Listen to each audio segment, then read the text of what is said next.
Hello everyone, welcome back to the channel. Hope you've all had a good week, hope you've all had a good weekend. Sorry about the couple of minutes delay starting this afternoon. How is everybody? Hope you're all okay. Now, a couple of things we're going to be discussing tonight. Kyle Walker, obviously with his move away from England, both club-wise, but does it also mean domestic-wise as well? Thomas Tuchel's squad is pretty imminent, and there's been a lot of stuff in the press over the weekend, particularly over social media, regarding that he's looking potentially at some players in the Championship. Read into that what you will. I don't completely disagree with it, but what does that say about some of the options he's got in certain areas? And yeah, we'll look at the calendar in terms of where England are at, what games are coming up. Tickets are on general sale now for those World Cup qualifiers if you haven't picked them up already and you're not a member of Travel Club, so you can get those now, so pick those up. And we'll do the usual fan of the week. In fact, I didn't do a fan of the week last week. I forgot that. You guys need to remind me. How is everybody?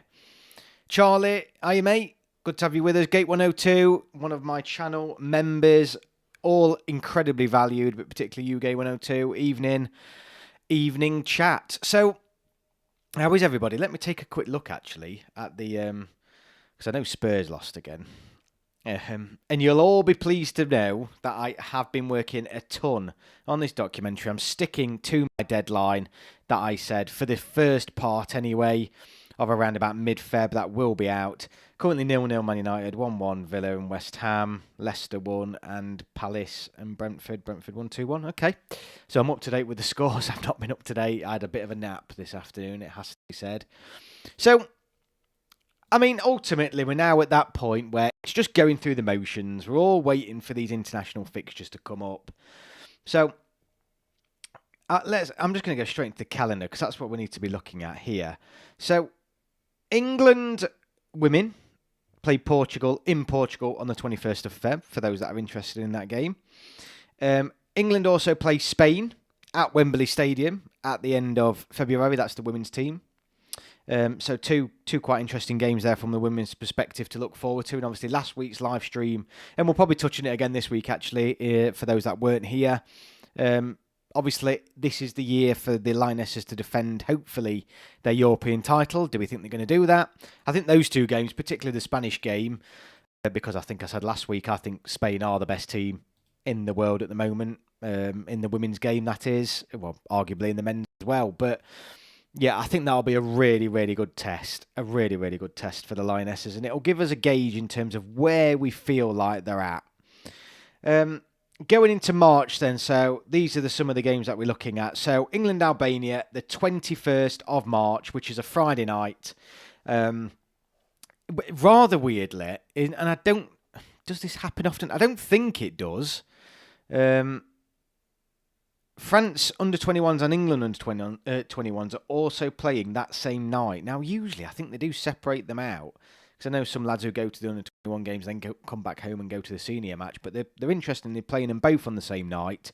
So, from an England perspective, you're not going to get a huge amount of fans there. Unless it's family and friends, probably. But, yeah, England-Albania, Friday night, Wembley Stadium, under the lights, first game of 2025, Tuchel's first game in charge. You're probably then looking at his squad announcements possibly being the Thursday, the Friday, so the 13th or the 14th, the week before the last set of Premier League fixtures. So we'll possibly announce on the 13th or 14th of March. You'll then have Saturday and Sunday, the 15th and 16th, where no doubt 5 or 6 of those players will probably pull out.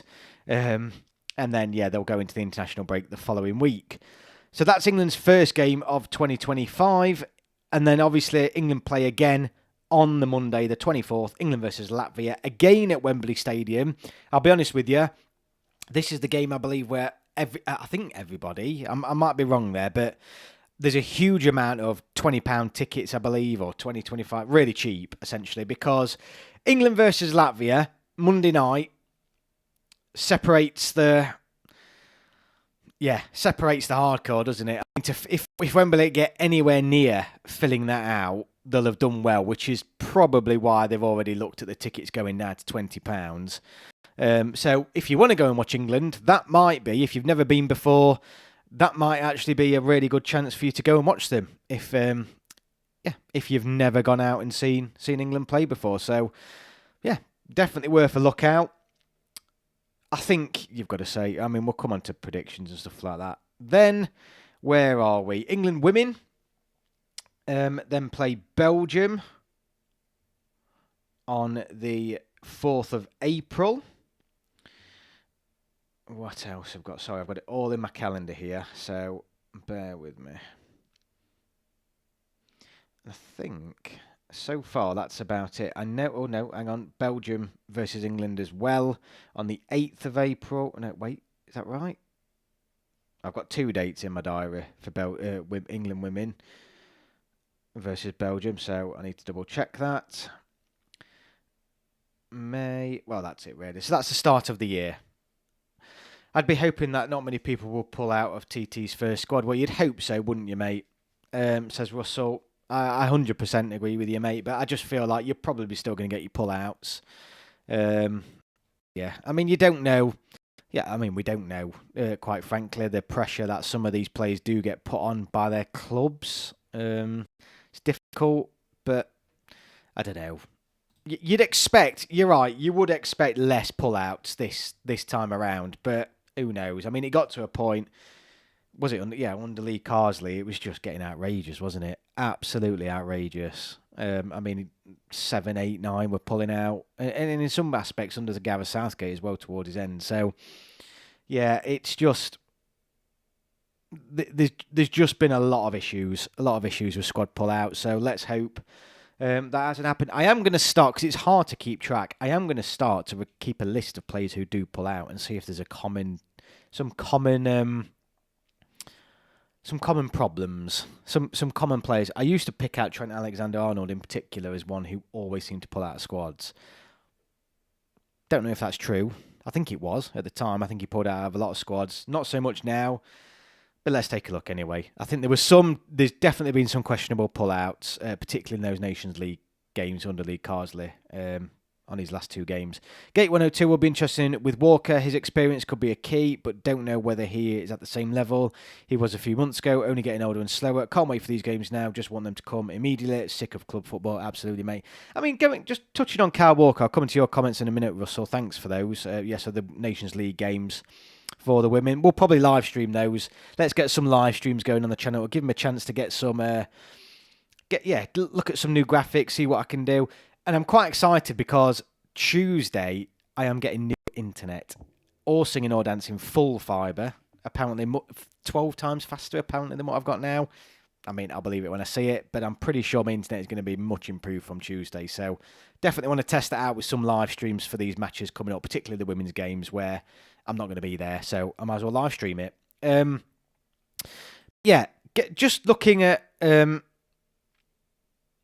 Kyle Walker. I think for me, I am a bit confused as to why he left Man City. I think it's quite well reported in the press that he's had quite a lot of personal issues with his partner, and I don't know really is the truthful honesty, because I did think when I heard that he wanted to leave Man City, I thought, given his age, I thought he was looking for that big payday out in Saudi Arabia or in America where money talks, and I feel like with Kyle Walker, he's a type of player that money really would talk, and not that he was on peanuts at Manchester City, but I was thinking he's going to try, and rightly now, try and get as much out of his career as what he possibly can. So that's what I thought he was angling for.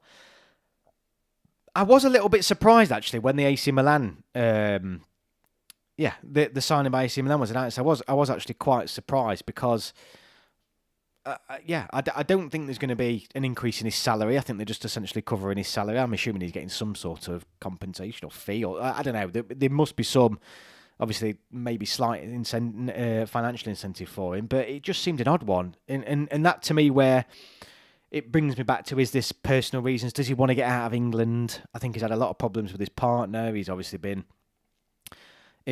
if what you read in the press is right and what you read online, he's obviously not been very well behaved, should we say. So maybe he's looking for just that new surroundings, fresh start.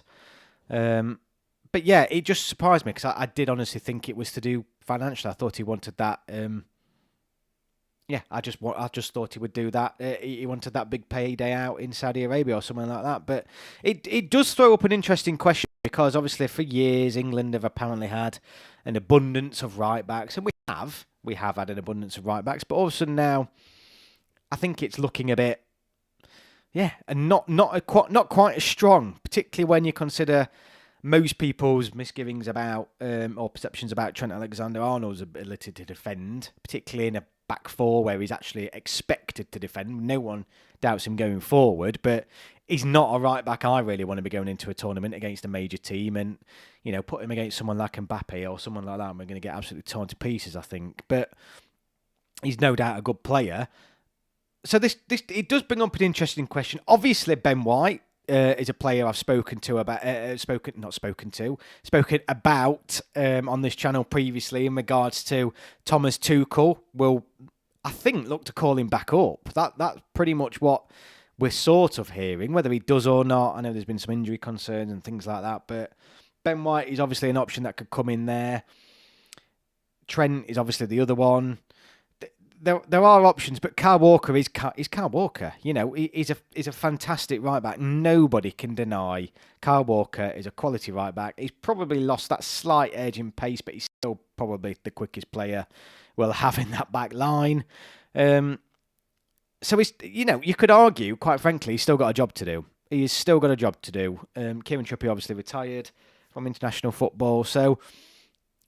Does this move mean he's out of the squad? What does it mean? I mean, AC Milan, this isn't the same as Saudi League or going to America. There's still a strong club he's going to, playing in very competitive football. So from that aspect, you wouldn't think so. And I think it would be really stupid to think that AC Milan's it is a step down from Manchester City, don't get me wrong, but it's not a big of a step down as where you might automatically think, well, that's it now, we can't play at the international level.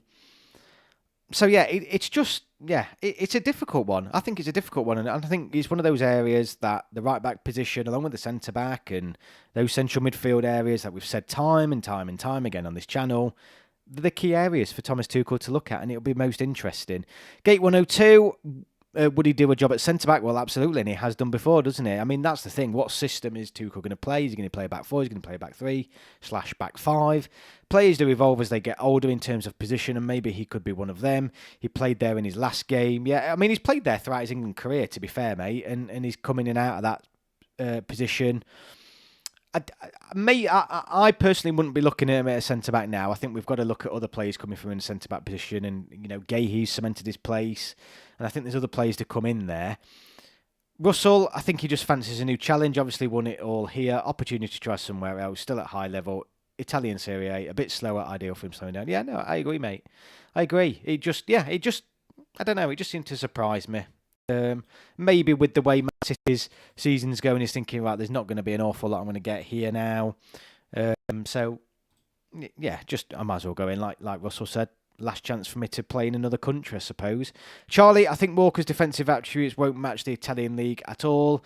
Definitely the end of him for England now. James is back as well. I mean, the problem is with James is he's got ankles like poppadoms, hasn't he? So, I mean, James, brilliant, great, not counting him out, but I am not hanging anything on Reece James at all. I like Reece James. I think he's arguably could be one of England's better players if he stays fit, but he just never stays fit. Gate 102, I really do believe Ezri Konsa might be the future right back. James playing well, but just need him to stay fit for me to say he should start. This brings me on to, just very quickly, because, well, it's not very quickly, it's one of the areas I wanted to talk about in terms of Tuchel's squad tonight. I've scrolling through social media tonight, having a look through before I came on this live streaming, and there's a lot of reports, and usually there's no smoke without fire, but there's a lot of reports going around at the minute that Tuchel is considering calling up players from the Championship. Now, what do we think to that? First and foremost, I mean, I know some players or some fans, will be straight away, that's outrageous. You can't, why would England be needing to call up players from the Championship? And in some ways, you think, you know what, are we at that position now where we need to do that? It does reflect a little bit in terms of, that probably shouldn't be the case. Or is it a reflection of how strong the Championship is and how deep England's talent pool goes? I mean, some of the players really coming to the forefront is Joe Bellingham, for example, who's from what I hear having a very, very good season. Trafford, yes, Gate 102. Trafford, the other one. It's going to be interesting. I think it's going to be really, really interesting. And I think it's probably a sign that there's going to be some curveballs in Tuchel's first squad. I don't think he's the type of manager, is he, to come in and pick a boring squad and pick something predictable. I do think this is the first sign, really, that this first England squad is probably going to have a few surprises chucked in there. And I'm all for it. I'm absolutely all for it. I really do believe... I guess there is also Man City charges might be consideration for him. Yeah, I mean, he don't want to be involved in that, does he, at his age? Just want to get out of there now. Absolutely right.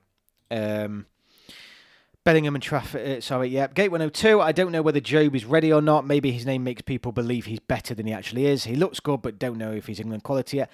It's an interesting... I was listening to a podcast, because obviously I haven't watched many of his games. I mean, anyone who says that they watch all these players is nonsense. I mean, most of the games aren't on English TV for starters, and then, yeah, even if they are, they're not 3 o'clock or whatever. So we're relying on other people, and I was listening to a podcast, and it had fans of the club on, and they were saying how well Joe Bellingham has been doing this season, like he'd taken a step up, and they felt like for a number of years that name had weighed heavy on his back, and he was struggling, but from what I hear, he's pretty much running the show in central midfield now for his club. So, yeah, I mean, I'm going off the fans that are going week in, week out, but then are they literally building him up because of his name, like you said? What positions are he struggling whereby we need to look at the Championship? It's a good point. I think central midfield... I wouldn't say we're struggling in central midfield, but I think the door's open in central midfield. I think that's probably the key. I wouldn't say we're massively struggling anywhere. I just feel like there's areas where there's a chance to bring people in for a fight. And I don't mean a physical fight. I mean fight it out for that space.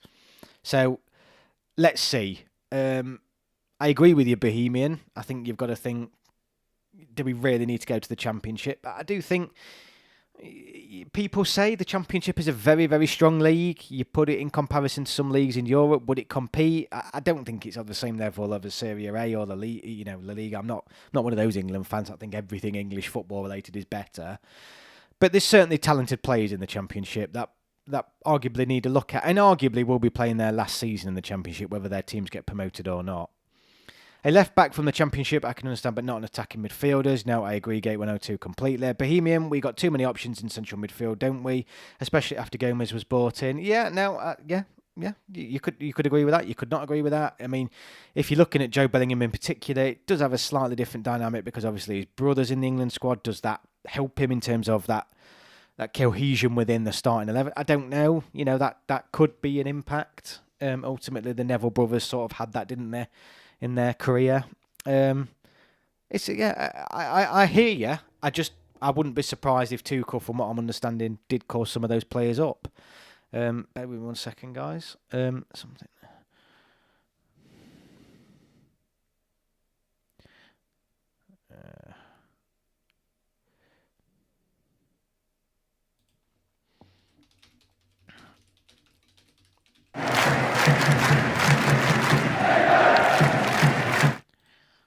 Sorry, guys. Sorry.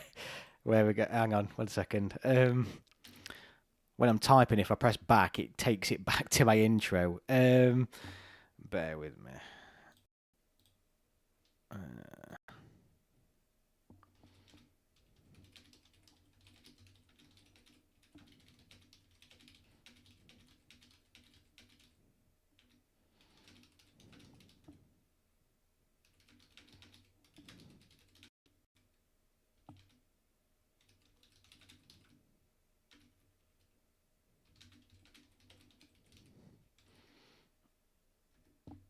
Right.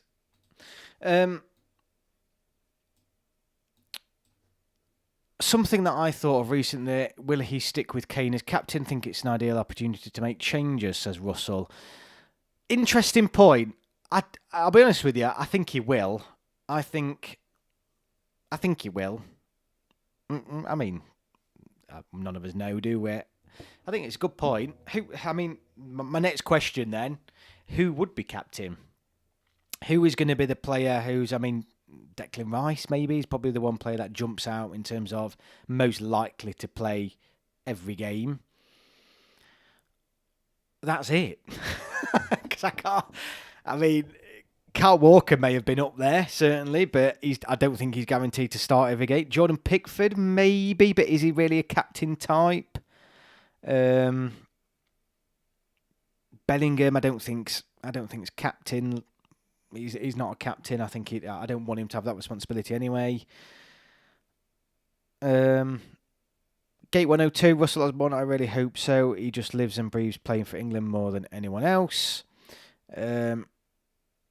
Wouldn't surprise me if he makes a change though, but really hope not, says Gate 102. Charlie, has to be Kane, but if no, Stones, Rice or Jude. Problem is obviously Stones sometimes has been struggling with injury, or sometimes in the past struggling to play for Man City. Is he guaranteed to play every game? I don't think Jude's a captain. I really don't. I might be wrong there, but I just don't. He drags the team along, but I just think his game's his game. He's too busy concentrating on himself. I don't think he's one to. Maybe I'm wrong. Maybe I'm downplaying Jude a little bit. But I think the only person I can think of who's guaranteed to be starting every game is Declan Rice. Gate 102 agrees England 3-3, but given his age, injury prone, I think Thomas Tuchel could look to the likes of Rice or Bellingham. Russell, Osborne, Rice and Bellingham are definitely the standout options. Okay, other people are disagreeing. So, yeah, maybe Bellingham is the one. I just think he's still Rice is young. You forget Rice's age, really, don't you? But in reality, has being a captain really such a big deal these days? I should really have 11 captains across the team. I would agree with that. I think from the outside looking in anyway, the position as captain in a club doesn't seem to have the same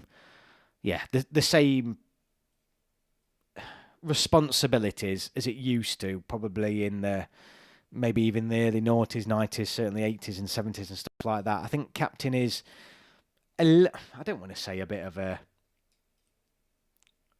it's just going through the motions and a bit of just a show, really, but I suppose in some clubs it actually is. I wouldn't say, you look at Kane, actually, and I wouldn't say Kane's a captain. So you in terms of how he is on the pitch, or in terms of a leader, I wouldn't look at Harry Kane, but obviously we don't know him in the dressing room and things, but I wouldn't look at Harry Kane and think, yeah, he's an absolute captain. He's a captain because of his experience and his talent, but and the amount of games he's played. But is he really that? He's not a leader, is he? I wouldn't think so. But again, we don't know him, do we? We do not know him. Not in that way. He might be much stronger off the field than what I'm probably giving him credit for. Mark Gay is captain. I'd be happy if that's the case, but I don't know whether he will start every game. I think probably, arguably now, because of the situation we're in, I think Mark Gay, if he's fit, and given the way he performed at the last Euros, but obviously there's a new manager now, so it's difficult for me to say this, but I think Mark Gay is more likely to start a lot of games. That's the other thing. Does the captain have to start? I'm very old school in that aspect, and I think a lot of people would be and say yes. What's the point of having a captain who isn't even on the pitch most of the time? But is it that backroom presence that you're after? Is it that leadership from the bench? I don't know. I think Kane's more of a lead by example captain, which is what you want with England. Yeah, I'd agree with that. In terms of leading by example. Gate 102, there's different types of captains though. Kane strikes me as a leader as he leads by example. When he spoke out against the dropouts last camp, that's him being... In fact, I forgot that. Gate 102, I think it's a great point. And I think that was probably a sign. And that was a sign we hadn't seen from Kane actually previously, was it? That bit of bite, that bit of attack, it has to be said, and a bit of a comment on the other lads. I completely forgot that. So maybe there is something there in him that we're not seeing, and probably something that's there that we don't see day to day. From the outside, what does a captain do? Be a speaker, shake hands at the beginning, be a spokesman with the ref, and hopefully picks a trophy up. Yeah. Ultimately, I don't know about you, but I know a lot of us all look at it and think of who do we want to see lifting the trophy. I think we'd all love to see Harry Kane lifting the trophy, wouldn't we? I think that would have a better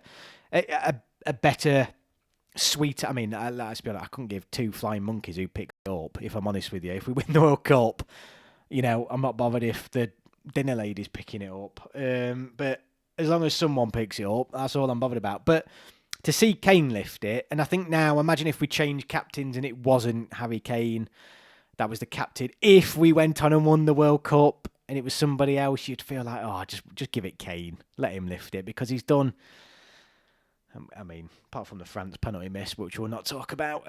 But yeah, he's done. He's what a servant he's been to England in terms of a football player. Who is vice captain now? Rice. I think it might be. I mean, who knows vice captain? God knows. I think it is Rice, actually, now you've mentioned it. It's funny, though, because another player who is probably certain to start, absolutely certain to start if he's fit, is Bukayo Saka. And I know, obviously, he's been injured and stuff like that. So I don't know the timings, actually, of when he's expected back. But I would say Saka may be a doubt for Tuchel's first squad. But Saka's name never gets thrown in the hat, and he's after Kane, particularly in terms of goal involvement and the creativity and the impact he has. He's probably England's most important player after Harry Kane. I wouldn't hate Saka as captain, says Bohemian. It's just one player who just never really seems to get a mention. I think genuinely outside of Kane, Saka, and Rice and Pickford, I don't think there's any other players that are pretty much guaranteed to start every game. I really don't. And I think that number's going down at the minute. I mean, who's your wide players? I think if you ask 10 different people, they're all giving you probably 10 different answers. Bellingham's probably guaranteed to start, isn't he? So, yeah, maybe. Okay, then. We've got 5 players. Bellingham, Rice, Kane, Saka, Pickford. They're probably... One of those is your captain because they're going to start. I rated Henderson as captain, but won't see him again. No, to be honest with you, I do think Jordan Henderson was... I didn't mind Jordan Henderson. I agree. I agree. But yes, it's just an interesting one. Just an interesting one, that, where when you really think about it, there's not many starters. The wide players are always interchanging. The most of the central midfield is the centre backs. You can't really pick them now. People may have different centre backs. You know, if Ben White comes in, does he come in at centre back as well? So I personally think it's got to be a player who's likely to be on the pitch first and foremost, rather than someone who's in the dressing room. Personally, I just feel like a captain should be on the pitch. Obviously, you can have vice captains and things, but I don't know. I would just like to see it to be a main player. I think it's a really good point, Russell. Will Tuchel change it? I don't think he will. I think Kane is still... I think Kane's going to be still the striker going into the World Cup, and I think that's why he won't change it.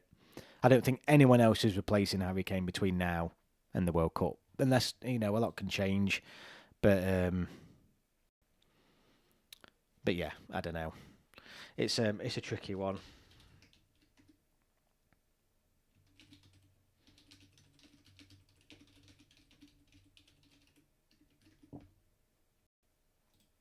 Okay.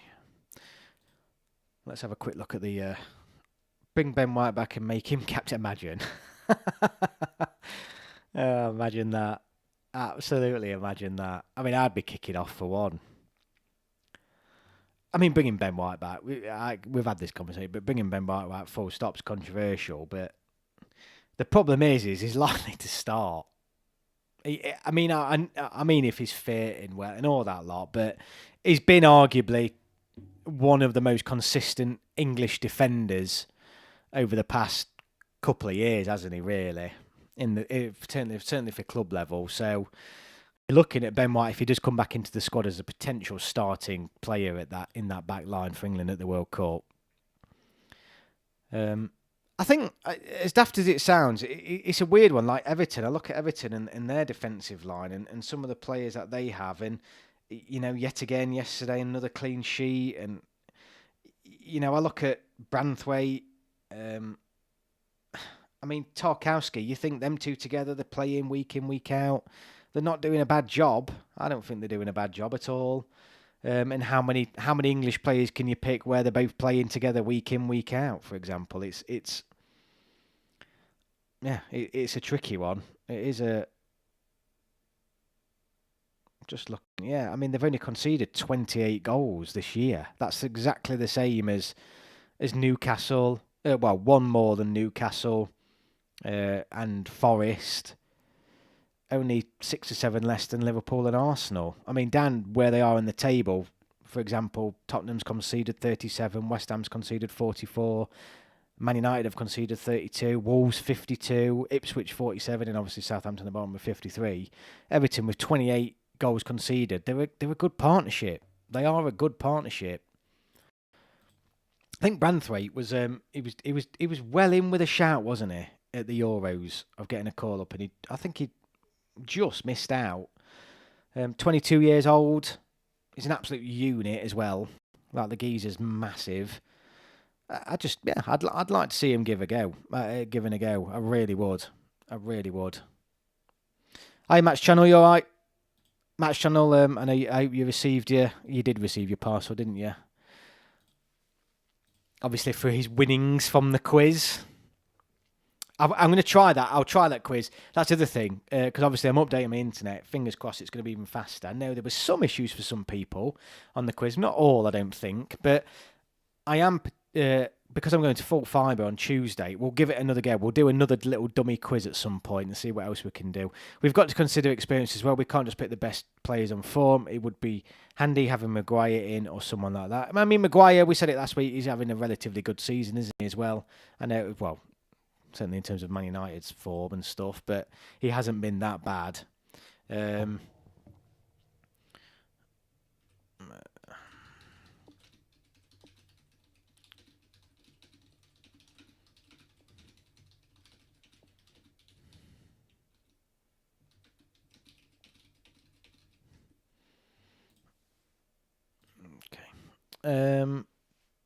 Matt Shadow, I would say no. In answer to your question, there's still a chance, and he's working under a really good manager. Let's take a quick look at the poll. So, as you know, we do a weekly poll. Is this the end of Kyle Walker for England? Split right down the middle. I mean, there's only 10 votes, but it says a lot, I think. Split right down the middle. Some saying yes, some saying no. I think, to be honest with you, it's a tricky one because some people were saying it should be the end of Kyle Walker before he moved. People have been calling for that, just new generation coming through. Giving other people the opportunity and the chance to perform in that position. Obviously, looking ahead, and that's solely it. To be on the World Cup. So I do sort of get that.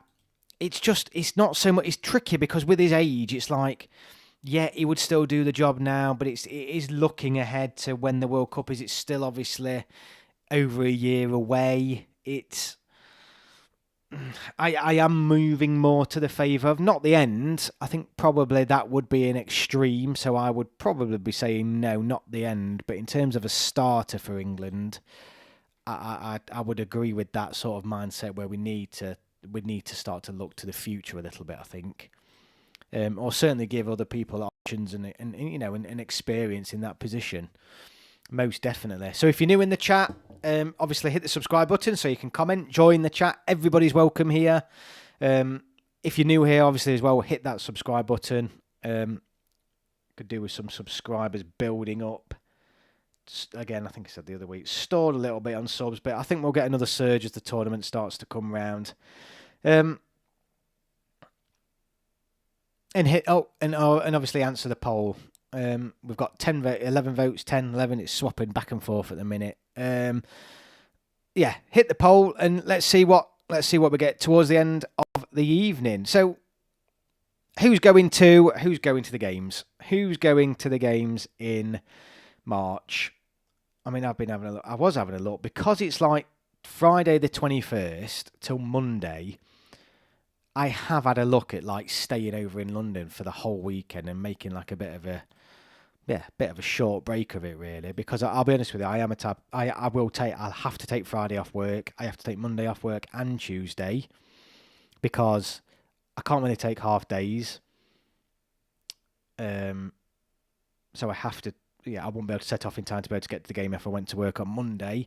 And then I don't like going to work the next day when I get back at 1 o'clock in the morning. So I have to take 2 days off for the Monday game, 1 day off for the Friday game, which I don't mind. But because of that, I'm thinking, do I make a bit of a weekend of it? But that Monday night game in March, Latvia, it's a tough sell. It's a very, very tough sell because, I mean, it is and it isn't. I think they'll fill it out. Like I said, £20 tickets. For those that don't know, if you wanted a ticket, that is the ticket to go and get. 20 quid tickets. I don't know if they've sold out the 20 quid tickets. I don't know how many they allocated or whatever. But I think the FA know it's going to be a difficult one for them to sell. So if you want to go and watch an England game, I'm pretty certain actually this ticket's available for both. Now in general sale. So yeah, yeah, check it out. I think it is. I mean, what's everyone's thoughts in terms of England and 21s playing on the same night as the senior game? So it is a little bit annoying. I mean, it's literally the same time as well, same night and same day and time. It's quite frustrating that actually, because I do like to watch the odd England under 21 game. It's good to see what's coming through. I'm going to Albania at home. I was going to the Latvia, but I lost my pace in the queue and all good home seats and seats got taken. I mean, that's the other thing. I mean, if you're paying whatever it is, even if it's £20 a ticket, you don't want to be up in the rafters against Latvia. It's going to be one of those nights anyway, I'm afraid, and I am calling it. It is going to be one of those nights. Paper airplanes a lot. In fact, they might both be, but it's yeah. I'm sort of with you there, Matt's channel. It's going to separate. Russell says, yeah, all tickets still available, not sold out. So these are going to be good games if you want to go and watch England, to go and watch. I would pick Latvia one. Like I said, I think the cheaper tickets are available, but obviously a Monday night, like I'm saying, isn't that appealing. I think the Friday one, the Albania game, much better opposition. Yeah, so might be a bit tricky to get tickets for that, but I think that Monday one, really good shout if you want to go and watch. I mean, family of 5 of you, 4 or 5 of you, you're looking at £100, which, I mean, only, it's a lot of money, but much cheaper than what you'd usually get them for. Russell, under 21s, played the same night as seniors a while back, does seem a little odd, yeah. I knew they'd done it before, but I wasn't sure how common it was. But it is, yeah, it is really annoying, if I'm honest with you. Really, really annoying. Because it is fun to, yeah, it's good to watch them in 21s, because a lot of these players might be playing in clubs obviously you don't watch, so it's your only opportunity to really to get to actually watch them. So yeah, it is a bit annoying, and it gives me it gives me an opportunity to do a live stream. If I'm honest with you, I wanted to do a live stream for the under 21s. So yeah, a bit annoyed about that. But no, I'll definitely live stream these Lioness games, definitely. Let me just have a look. So yeah, England, definitely the Portugal one, 21st of Feb. What else? They all come in my diary. So my calendar uses like different color code things for like the diary, and it's like, so I think all the England games are in like purple, but then I realise they're not. They all swap around, so it's really frustrating for me to figure out my diary. But yeah, I'll be definitely live streaming the Lioness games. I think that'll be really worth doing. And like I said, they're going to be good tests. Portugal, Spain, early, in February is going to be a good test. Good test for the Lionesses. They're struggling for form and have been for a while. That consistency, a bit like the men, if I'm honest with you. Before Southgate left and that transition between Lee Carsley and Southgate, it's just that consistency in performance, game out, has been lacking a little bit. I was thinking of skipping the Andorra game, but given I chose not to go to Latvia, I'll go to the last 2 home games and try my luck for Serbia away. I'm a bit torn actually about away games for this campaign. I really am. I don't know what to do. I mean, usually I apply, but I've got numerous stag do's this year, and the annoying thing is I've built my caps up now. I've got a lot of caps. Well, not a huge amount, but I think I might be at a point where I've got more of a chance of potentially getting some away tickets. But the problem is, the teams that England have drawn, the allocation is going to be so small. So small. I mean, the first game's against Andorra, isn't it? Away from home, 7th of June. That'll be that's one of them where do you go anyway? Because I think, in June, Andorra, I think that'd be quite nice. Then you've got Serbia the 9th of September, Latvia in October, and then Albania in November. I mean, that Albania-November game will be quite tricky. It's only just over a month before Christmas. I mean, they'll still fill it, but I think that'll be one. Even if I could guarantee a ticket, I don't think I'd be going to personally. Tuchel's second goal after qualifying for the World Cup will make it England a fortress at Wembley. Yeah, I mean, that's the other thing in terms of England's performances at home. A couple of teams beat us last year at home, obviously. Iceland did, Brazil did, Greece did, obviously. So yeah, there's some work to be done at home for England. I think we should have done. Yeah, we should be more consistent. Away this year will be hard. Easiest one will be Serbia, says Russell. Yeah, and that's the one I was half eyeing up. I was half eyeing that up. drop my toe in that. I mean, weirdly, the first away England game I went to was the first ever one I applied to, which was really odd because I hardly had any caps, and that was Italy away, and I'm so glad I got it. But yeah, the Serbia away, 9th September. I mean, it's quite a good one actually because there's a long time. Yeah, I might look at that one. Booked Andorra, can't do Latvia away, but need to look at Albania. I mean, honestly, the Andorra away, it does sound like one of them, but it's just such a pain, isn't it? Paying that money to go out there and you don't get the cap or the acknowledgement that you've been, which is quite annoying. But at the same time, Andorra away in June does sound, that does sound really, really good. That does. My only concern with Tuchel is people are expecting too much from him. Sometimes international football can never replicate club football. Well, no, absolutely, mate, absolutely. To be honest with you, I think people are a little bit unsure of what to expect from Thomas Tuchel. I really do. I don't think people.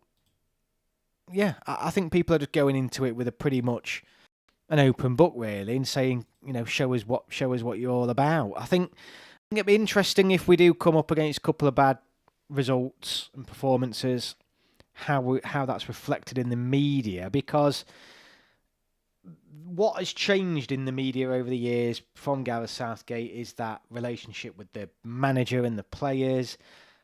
I think you've run that risk there with the foreign manager coming in that it can break down, because I think certainly some newspapers, just because of the fact that he's foreign, they'll never admit this, but some newspapers just based on that fact will probably report things in a slightly different way and be probably much more critical. So, yeah, I'm a little bit concerned about that. But I've only seen England away in Qatar. Yeah, it's not a bad place to go, mate. Russell Osborne, a good crack that, wasn't it? In Barry, oh, mate, it was so good. So good. So, honestly. I mean, that's what I mean. Once you have a taste for it, it's so good. And I know Italy's Italy, and it's one of the nicer places you might be able to. Well, you say that Naples was a bit of a dump, but we didn't see a huge amount of it neither. But it was so good. Like the drinks we were having. Remember, Russell, like drinks outside the church, mate, and the pasta we were having, and then the drinks in the town. Oh, it was so good. It was so good. Easily, I mean, it's the one thing sticks in my mind for ages. Those that haven't watched it, I've got a video on it actually, so check out on my channel. You'll see my Italy away match. The video is on my channel. You just have to scroll back through a couple of years ago now. But yeah, what an experience. What an absolute experience that was. Good memories, Russell, mate. And obviously of Trevor and all. Sad. Really sad. But yeah, no, great trip. Agree, Gary. Some media outlets will jump on anything Tuchel does and try and create negative story where possible. And that is... There will be. There will, no matter what we think. And there'll be, and obviously this isn't just the media. There'll be some fans. There'll be some fans just for say because he's foreign. I mean, particularly because he's German. I've not even mentioned that. There'll be some fans now who are still absolutely frothing at the mouth that we've hired a German to manage England. And it's not going to take a lot for people to really come down on him. And I just hope common sense prevails, and I hope it can blank out those idiots, because I think there's going to be more idiots. There's always idiots with England, but I think there's going to be more idiots calling him out quickly, wrongly, I think, in some places as well. So I just hope it can distinguish the difference between the regulars and the proper hardcore fans and the fans that really matter, really, if I'm honest with you, against those that are just annoyed just because he's German, for example. Because it can ruin the atmosphere. It doesn't take much. It only takes a couple of bad experiences for players at an international level, and you just think, well, why do I bother? What's the point of this? And that's where we were at for a number of years, I think. Crystal Encore, I still think Walker will play in qualifiers. Hi, everyone. I watched that C4 doc of England fans in Italy. The Italian police were too heavy-handed. Always the same, mate. In fact, I have to bite my tongue with this. I get so pissed off. A lot of people need to realise some England players are not the full picnic, to be honest. I get so pissed off when, in fact, no, we weren't. We were escorted as we came through the passport control. I had photos taken, videoed, had to write down exactly where we were going. I get so pissed off the way we get treated as England fans. And I've only been abroad once, but I know from Russell and the other fans that I see who go abroad, and it's just accepted. Everyone takes it in the stride and stuff like that, but it's so annoying that we get treated like that, and there's never any problems ever. And I'm thinking back to any problems that have been around England games before, and it's not been the England fan. It's been their police or the opposing fans. The issues that we had with the German fans at Wembley that time. It's not the England fans, and I get really annoyed when you go to Wembley and you just see all the away supporters down Wembley Way with the flags, engaging, can freely go where they like, not being escorted. You know, if England are that bad, how come foreign fans can just walk freely around our ground and do what they want before the match? Yet our fans abroad have to be escorted everywhere and treated like scum. It's just wrong. I get so cross about it because it's unfair and nobody calls it out. Nobody really calls it out. And in terms of the comparison between how England fans are treated at home and abroad compared to foreign fans, it is wrong. And it's completely unjustified now. And it has been for years. Absolutely years. But any game, absolutely any game, the away fans are just freely walking around Wembley Stadium, flags in hand, cheering, chanting, doing what they like, and there's no bother. There's no bother. They're not getting escorted. They can do what they like. England fans abroad have to be penned in, escorted, have to be told when to go and pick our tickets up from a certain location, passports checked on the way. It's just nonsense. It just really annoys me. It really, really annoys me. Because the other thing is, when it does kick off, it's not even England. England fans are still doing nothing. We still get the blame. We still get treated like scum, even though the best England fans, the away England fans are easily one of the best behaved fans in Europe. Simple as that.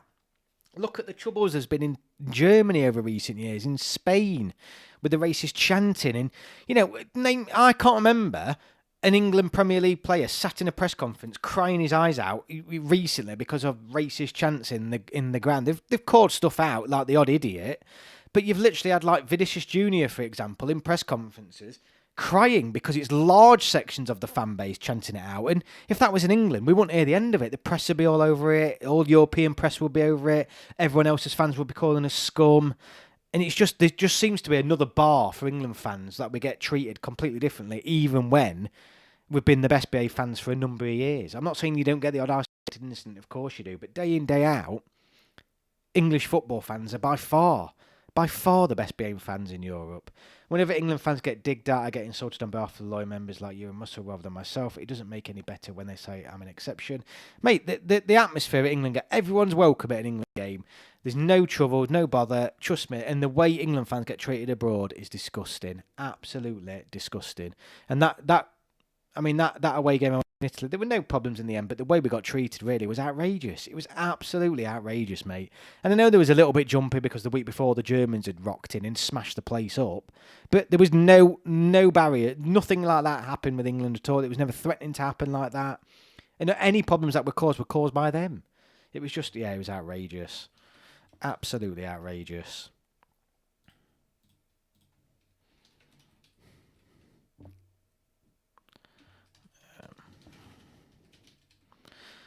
That's my rant over. Absolutely, yeah. That is my rant over for the night. I can't believe, I've just looked at the clock, 49 minutes in, let's check the vote. I've only had 2 more votes since I last called it out about 30 minutes ago, so I know there's been more than the 12 in here, so if you haven't voted, please hit the vote button. Please hit the subscribe button as well. Join in.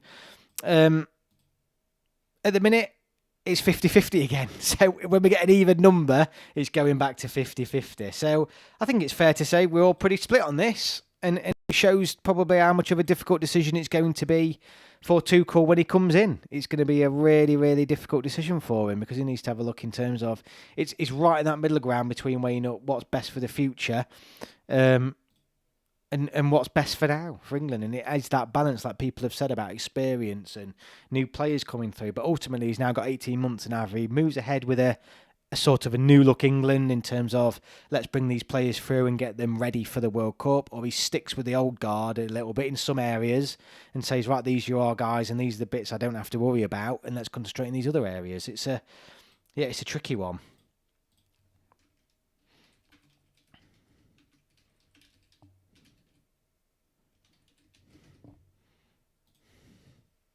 I would say England fans for international are top 10 in the world, second in UEFA behind Turkey. There's no problems, mate. There's never any. I mean, you can't make any problems. Who were the away fans fighting amongst themselves that even the Wembley stewards ran away from? Oh, yeah. Yeah, who was that? Oh, I know what you mean, Russell, but that's what I mean. It's exactly what I mean, mate. But then no, you never hear anything. You never hear anything. You never hear anything. There was hardly anything on the press at all about the times when the German fans rocked up at the Green Man and kicked all that off. I mean, the fact that we can't even recall who those away fans are, Russell says it all. If England fans had done any of that, it'd have been all over the world's press, and everyone would have been saying, "Oh, typical England fans again, blah blah blah. Always a problem, always kicking off." And it's just outrageous. It honestly gets on my nerves so much. My list is no popular order. Has Mexico, Argentina, Colombia, Peru, Brazil, England, Turkey, Tunisia, Algeria, and Egypt. Very random list, but fair enough. Thanks for sharing, mate. Oh, hang on. We've now gone to 13 votes, so we've got 54%. We're just edging as a group to saying that this is the end for Kyle Walker, sadly. Only just. But it looks like, yeah, most people are saying, well, most by one, are saying that this is probably the end for him. And I don't, in reality, it's probably not, is it? I think if it had gone somewhere else other than a major European league, then, yeah, then you probably would have been saying that. If it was a Saudi Arabia move or America move or, one of those players where basically you go to claim your pension and earn a load more money, you would have all been like, yeah, it's probably the end. But he's at AC Milan. He's at AC Milan, so I don't think it's the end for him. I think it's a good move for him as well. Obviously, there's a good contingent of England players there. Tomori, Abraham. I remember when Hungarian and Polish guys were pushing the police into the Wembley concourse. That's what I mean, mate. I mean, look, there's completely, for some reason, England fans get completely treated differently compared to everybody else. And you might go back to the history, but we're talking 30, 40 years ago now. So it's not an excuse for me anymore. Scott, they're out round one every tournament.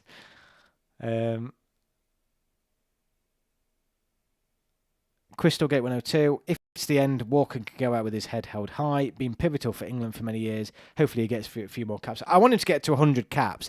I do think Kyle Walker has earned 100. He's earned the right. I mean, you don't want to put people in just for the sake of putting them in so they earn 100 caps, but it would seem odd that he doesn't reach that 100 cap mark if he isn't going to. And I think he's like, what is he on, like 94, 93? He's on 93 caps. So he might struggle actually. 93 caps. It would just seem odd if he didn't quite reach that 100 cap mark.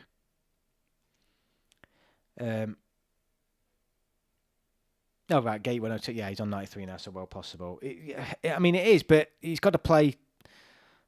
Yeah, it's tricky because ultimately, I think we'd all agree that after the World Cup, he probably is done. If he's not going to play many of these games, that 93, even though it's very close, also seems quite far away. I'm calling it Kyle Walker is the best English right back of all time. I think. Yeah, I mean, it does, Russell. So 100 caps almost takes him into the World Cup. It does, but it's obviously of the guys. That's obviously of the point that he plays every game in these qualifiers, and I don't think he will. So, yeah, even though 93 is close, it is a tough one. And if he's not going to play every single qualifier, which I don't think he will, then is someone else going to cement his place? Is he going to be? It might be tricky for him just to edge that 100 caps. I mean, Kyle Walker, the best English right back of all time. It's hard to argue against, isn't it? I mean, certainly in our lifetime, he's comfortably the best England right back. He's not even close. But, it's a really interesting one. I think it's a really, really interesting one. I think a lot of people would agree with that. Some people may not, but I think a lot of people would agree with that. Right. Let's have a look at. So we're coming up to the hour, and I usually pick a fan of the week. It's a tricky one this week. I think Russell's pretty well up there. Contributed loads tonight, come up with some really, really good points. And he is a mate, but I'm not picking it because he's a mate. I think he's genuinely come up trumps tonight. And Gate 102. Gate 102 has been very, very active tonight. So thank you both for tonight. Really benefited, and everybody else, of course. I'd just like to highlight some people who have been really engaged tonight. If you're calling Kyle Walker the best right back, disregard Kerwin, who won the World Cup. The problem is, right, I agree. As soon as you start, I mean, ultimately, you can't pick anybody for anything outside of the World Cup winning team, and there is that argument every single time. Is the game the same? It's so difficult. I mean, ultimately, in reality, you can't turn around and say anyone, the 11 that started the World Cup final or the entire squad that was in the World Cup in 1966 is the best England squad ever and team ever. It's very hard to argue against, but it's a long time ago. The World Cup was very different then. The game was very different then. Not saying it was less quality, just as good quality, but in a different way. It's tricky, but I agree, Russell. I mean, ultimately, you can't really look past the World Cup winning squad, can you? But it's because it's so long ago. It's because it's so long ago that statements like, and it's difficult to have these debates because it is just so long ago. Nearly 60 years. It's outrageous. I think only 30% of Serie A starting lineups are homegrown and or Italian. Definitely the best right back in my lifetime, but also one of the best right backs in my lifetime. I mean, it's comfortably, I think, best England right back in my lifetime. It's not even close. I mean, I genuinely don't think it's even close. It's comfortably the best right back. Arguably one of the best right backs in Premier League history as well. So I think you would definitely put him up there. It's just, I think Russell's right. If you've got an international team and previously they've won a tournament and the current crop haven't, it's hard to say he's the best. There are players that started in the World Cup who weren't as influential. Another bold call I have. Ashley Cole is the best left back since Nilton Santos. I'll be honest with you. All England fans. I don't think I've ever met an England fan who doesn't think that Ashley Cole was one of the greatest left backs ever to live. And I'll be honest with you. I get really torn about it because I can't make my mind up whether he was or he wasn't. I'm not saying he was. He was amazing. He was really good. But I think the way people talk about him was he that good? Was he really that good? Like. That world class, that truly amazing talent that we'll never see again, because that's the way people talk about him. I'm torn on him. And don't get me wrong, this is not me criticising Ashley Cole at all. He obviously was a really good left back, but I'm talking about the standard and the pedestal that he's put on amongst England fans in particular. Roque Jr. played for Brazil at 2002 World Cup, but his club career was. Let's not go on about it. Yeah, I mean, people do have different. Yeah, some people have much better club careers than international careers and vice versa. Usually have better club careers than international because obviously you're usually going to be playing good for your club to get caught up in the first place. But yeah, I mean, we could debate these all night. Who's the best this? Who's the best that? I have always thought about, do I do a video? But it's just, end of the day, you just go back to the best England starting 11 in ever. You can't not pick the World Cup winning starting 11. It's just so hard. So, because they've won the trophy. They've won the World Cup. Roberto Carlos, Cafu, Maldini, all those. No other left back in Europe played at the same level, says Match Channel. Philip Lahm. It's what I'm on about with Ashley Cole is, I get it. People think he's a top player, and he was a top player. And I'm not saying I'm right. I'm not saying they're wrong. I'm not saying anything. I'm just saying the way England fans talk about Ashley Cole, it is literally like he was unbelievable, like once in a lifetime. That's sort of the impression I get when I speak to other England fans and people reminisce about Ashley Cole's performances. Let's take a quick look at the poll before we finish tonight because we are coming up to the hour. Some videos will be coming next week, guys. So I'll be dropping a... in fact, no. I'll leave it as a surprise, but videos will be coming next week. 54%, 13 votes. So we remain at 13, are saying yes, this is the end for Kyle Walker. 46% saying no. The chat is currently debating who's the best left back in our lifetime. You'll be there all night, guys. You'll be there all night. It is absolutely right, Russell. It's completely subjective. It's coming up to the hour. So I am going to say thank you all so much once again.